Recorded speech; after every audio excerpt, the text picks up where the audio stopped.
las zonas de este tejido, que en este caso vendrían siendo los alveolos. Entonces, el espacio alveolar va a estar constituido por dos porciones. Por un lado, el conducto alveolar y por el otro, los alveolos. Entonces,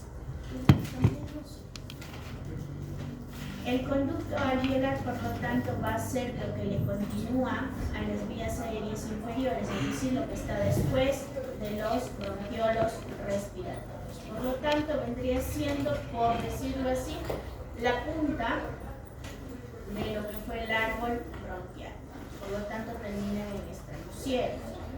¿Qué significa extremo ciego? Significa que prácticamente ya no tiene con qué más unirse, sino que está adosado a la siguiente estructura que vienen siendo los alveolos. Entonces ahí va formando las saculaciones.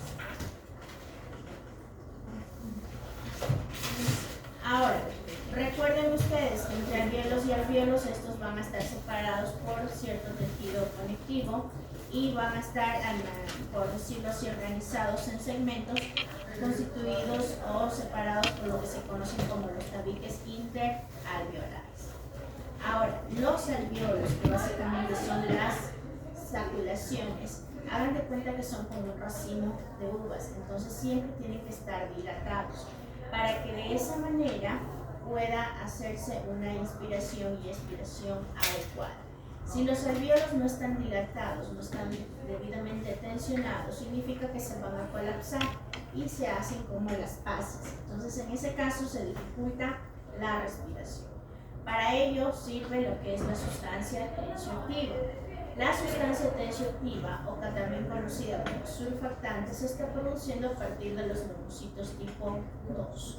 Estos neumocitos son los que van a estar ubicados a nivel de lo que es la pared alveolar. Entonces, los alveolos, que es básicamente parte de la zona donde se va a producir el intercambio gaseoso, son estructuras y un pulmón humano puede albergar hasta 400 millones de alveolos. Ahora, recuerden ustedes, estamos dentro del pulmón. Por fuera va a estar la pleura y por dentro el parénquima en sí del pulmón está constituido netamente por los alveolos, ¿sí? Que son estas saculaciones que estamos viendo. Entonces, ¿cómo diferencio en una placa histológica cuál es el conducto y cuáles son los alveolos? Si ustedes se fijan, sin contar en consideración estas dos estructuras que corresponden a la arteria y el bronquiolo, todo lo que está alrededor corresponde a lo que es el espacio alveolar. Si ustedes se fijan, hay ciertas zonas que son pequeñas y que están encerradas. A estos se los conoce como los alveolos. Pero las zonas que tienen una mayor extensión, esos son los conductos alveolares, debajo de lo que son las placas.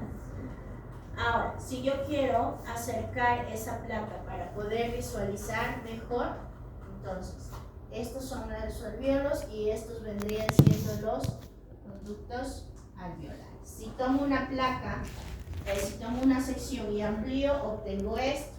Entonces, el número 1 vendría siendo ¿qué cosa? Los conductos, y los números 2 son los alveolos. Ahora, ¿cómo está constituido? Recuerden que el epitelio de revestimiento fue cambiando de un epitelio respiratorio, luego pasó a ser un cilíndrico y finalmente terminó en un cúbico. ¿Por qué? Porque la última sección, que es lo que estamos viendo aquí, ya no tiene un epitelio especializado como tal, sino que básicamente el epitelio alveolar, que se denomina aquí, se forma siempre y cuando exista la continuidad de los alveolos. Es decir, si yo tomo este alveolo junto con este, para que se forme este epitelio tiene que estar adosado la pared del un alveolo junto con la pared del continuo. Entonces ahí puedo hablar de una pared, de un epitelio alveolar. Caso contrario no. Ahora, si yo me marco únicamente en esta zona,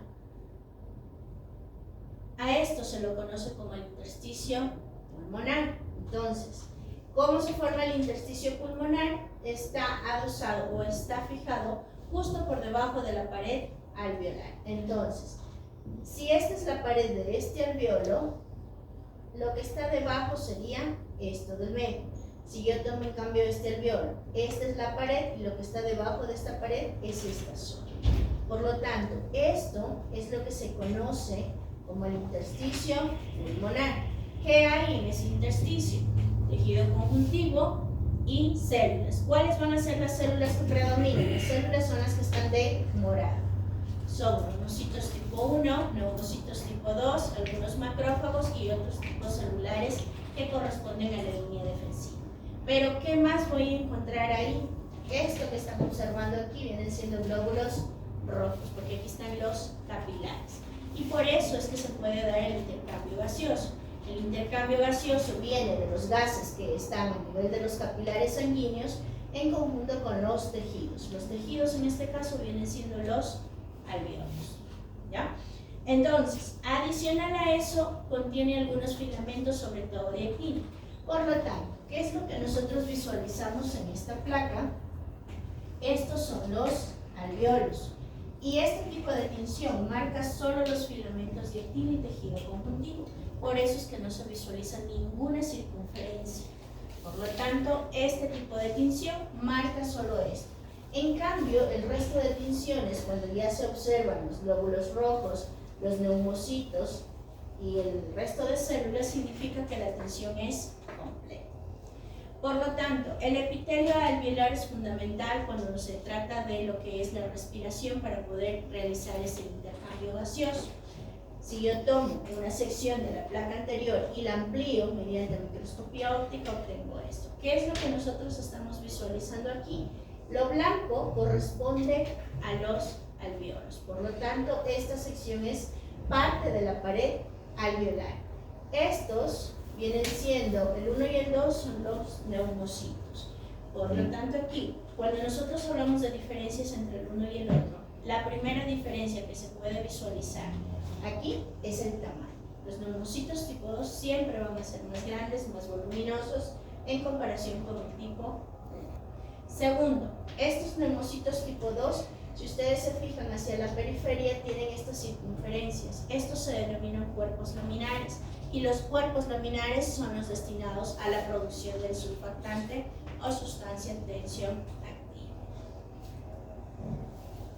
Otra de las diferencias que nosotros podemos enmarcar entre los neumocitos tipo 1 y tipo 2, por lo general, cuando nosotros hablamos de neotransformación celular, siempre se lo hace de manera ascendente y cronológica. Por ejemplo, se puede hablar de primer orden, segundo orden, tercer orden, o primarios, secundarios, terciarios y así sucesivamente. Cuando nosotros hablamos de neumocitos es al revés. Primero se generan los neumocitos tipo 2 y a partir de estos neumocitos tipo 2 se produce la neotransformación para generar neumocitos tipo 1, de tal manera que estos neumocitos tipo 1 prácticamente termina su diferenciación, ya no existe más diferenciación, ¿ya? Y si estamos hablando de proporción, no es lo mismo hablar de la proporción ocupando la superficie alveolar que la cantidad a nivel de los alveolos, que son dos cosas diferentes. Y los neumocitos tipo 2 están más, sobre todo a nivel alveolar, en su proporción, sobre todo porque recuerden ustedes que estas células se empiezan a formar no solamente aquí a nivel de los alveolos, sino a nivel de lo que son los bronquiolos respiratorios. Entonces, ¿qué representa este esquema? Aquí yo tengo un alveolo, acá tengo otro. Esta es la pared de un alveolo, la pared del otro. Todo lo que está por dentro de eso se denomina como intersticio pulmonar.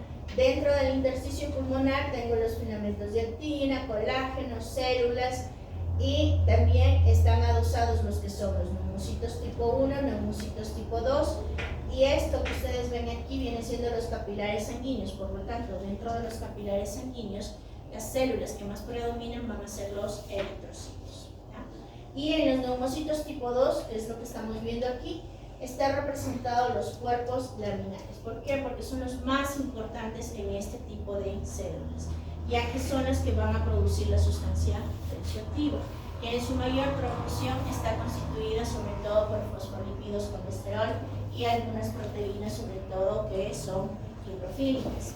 ¿Para qué les sirve esto? Esto es el esquema del alveolo.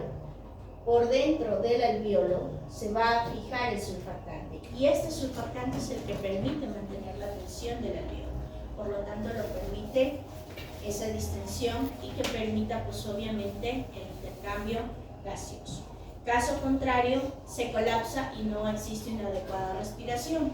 Eso por lo general sucede en los niños prematuros, es decir, aquellos que no han cumplido las 37 semanas de gestación, y cuando nacen antes de ese tiempo, ellos tienen lo que se conoce como un síndrome de distrés respiratorio y puede causarles la muerte. Por lo tanto, se debe colocar surfactante exógeno para permitir esta distensión y que puedan respirar, ¿no? Entonces, ¿qué significa barrera hematogaseosa? ¿Hemato de qué? De sangre, ¿no es cierto? Entonces, si estamos hablando de gases, dentro de estos están el oxígeno y el CO2. Entonces, una de las cosas cuando hablamos de barreras es precisamente para impedir que la sangre se mezcle con el tejido. En este caso el tejido son los alvéolos. Entonces, lo que sí va a permitir es el intercambio de gases a nivel pulmonar, pero no solamente se produce este intercambio, sino que también existe una pérdida de alrededor de 800 ml diarios mediante la respiración. ¿No? ¿Qué es lo que están viendo ustedes aquí? Esto es parte del intersticio. Este es un alvéolo, acá está el otro alvéolo, aquí está la pared del intersticio, este es un vaso sanguíneo, un capilar sanguíneo, este es un eritrocito. Si estoy hablando de un capilar sanguíneo, pues obviamente está recubierto por el endotelio, de tal manera que la barrera hematogaseosa está constituida por parte del intersticio y por el endotelio que está formando precisamente la cobertura de lo que serían los capilares sanguíneos. Entonces, dicho eso, básicamente dentro de este capítulo nosotros hemos hablado de todas las características que presenta cada uno de los órganos, y una de las células que hemos mencionado y que son comunes en la mayoría son los macrófagos. ¿Por qué los macrófagos? Porque son células altamente especializadas de la inmunidad adquirida y porque su capacidad fundamental o función principal es ¿cuál? Sí, de defensa, pero ¿mediante qué acción? La fagocitosis, ¿no es cierto? Entonces son aquellos que van a captar todos aquellos microorganismos o partículas que hayan llegado y los van a fagocitar. Pero ojo, hay una cosa muy importante, que si bien es cierto, en los adultos tenemos surfactante para mantener la dilatación, esta zona del intersticio, recuerden, tiene tejido conjuntivo y también tiene macrófagos.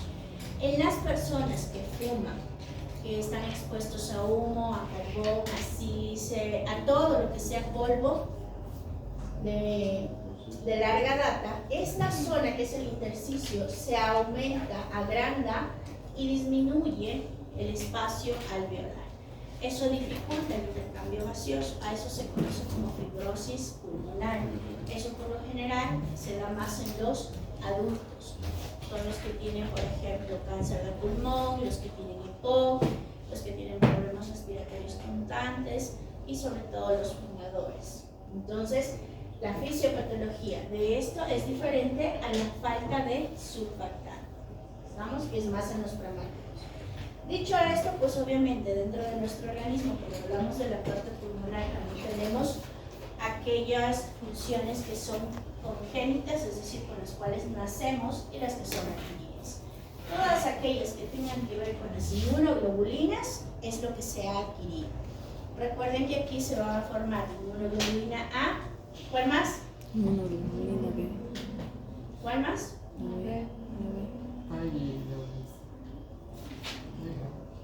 Prestaron atención en las clases anteriores. La E, la G. Estamos en respiratorio. Cuando veíamos ganglios linfáticos se formaban la M y la D. ¿Ya? Entonces, pero si yo estoy hablando, por ejemplo, de la limpieza mucociliar, todos los niños cuando nacen ya nacen con pulmón, con bronquios, bronquiolos, etcétera, etcétera, y por lo tanto pues ya nacen con su epitelio de revestimiento, y dentro de su epitelio con todas las células que nosotros analizamos con anterioridad. Por lo tanto, estamos provistos de la producción de moco, de la limpieza mucociliar, del arrastre, de las proteínas y polipéptidos que producen cada una de esas células, ¿no? Entonces, dicho esto, dentro de todo lo que nosotros hemos venido hablando, una de las cosas más importantes es la limpieza mucociliar, ¿ya? Es la producción del moco y a su vez las células ciliadas van a arrastrar ese moco para poder eliminar las micropartículas o microorganismos. En caso de que eso no funcione, pues para eso van a estar los macrófagos alveolares, que son los que van a producir la fagocitosis de todos ellos, incluyendo la secreción de las inmunoglobulinas que acabamos de mencionar, ¿no? Ahora, si estamos hablando del pulmón, recuerden, por fuera está recubierto por la pleura. La pleura es lo que en los órganos intraabdominales es el peritoneo. Por lo tanto, ¿qué tipo de epitelio tiene la pleura? Epitelio simple plano, que se denomina mesotelio, ¿ya? Entonces en el pulmón, recuerden que hay dos pleuras, la visceral y la parietal, entre las dos hay un espacio y hay una mínima cantidad de líquido pleural que permite el roce de las dos hojas durante la inspiración y expiración. Y obviamente, como todo órgano,